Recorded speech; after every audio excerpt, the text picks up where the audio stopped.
वित्त मंत्री निर्मला सीतारमण ने अपने बजट भाषण में किसानों के लिए बड़ी घोषणा की है। सरकार ने किसान आंदोलन के केंद्र में रही एमएसपी को अब सीधे किसानों के खाते में भेजने का ऐलान किया है। इस सत्र में 163 लाख किसानों से 1208 मीट्रिक टन गेहूं और धान खरीदा जाएगा। बजट भाषण में निर्मला सीतारमण ने कहा कि एमएसपी के जरिए किसानों के खाते में 2.37 लाख करोड़ रुपए भेजे जाएंगे।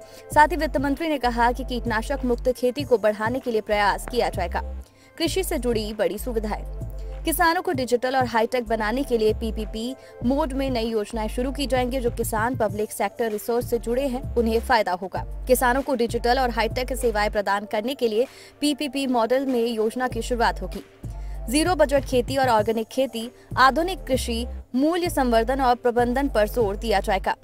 बजट भाषण के दौरान निर्मला सीतारमण ने केन बेतवा नदी जोड़ने की परियोजना की घोषणा की। ये परियोजना 44,000 करोड़ रुपए की लागत से शुरू की जाएगी। इससे करीब 9 लाख किसानों को लाभ होगा। फसल मूल्यांकन, भूमि रिकॉर्ड, कीटनाशकों के छिड़काव के लिए किसान ड्रोन के उपयोग से कृषि और कृषि क्षेत्र में प्रौद्योगिकी की लहर चलने की उम्मीद है। नाबार्ड के माध्यम से किसानों के लिए फंड की सुविधा। स्टार्टअप एफपीओ को सपोर्ट करके किसानों को हाईटेक बनाया जाएगा।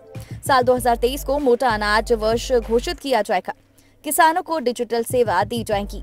कृषि में ड्रोन को बढ़ावा दिया जाएगा। साथ ही 100 गति शक्ति कार्गो टर्मिनल बनाए जाएंगे। गंगा के किनारे 5 किलोमीटर चौड़े गलियारों में किसानों की जमीन पर फोकस के साथ पूरे देश में रसायन मुक्त प्राकृतिक खेती को बढ़ावा दिया जाएगा। बजट से जुड़ी हर अपडेट के लिए हमारे चैनल को सब्सक्राइब कर लीजिए।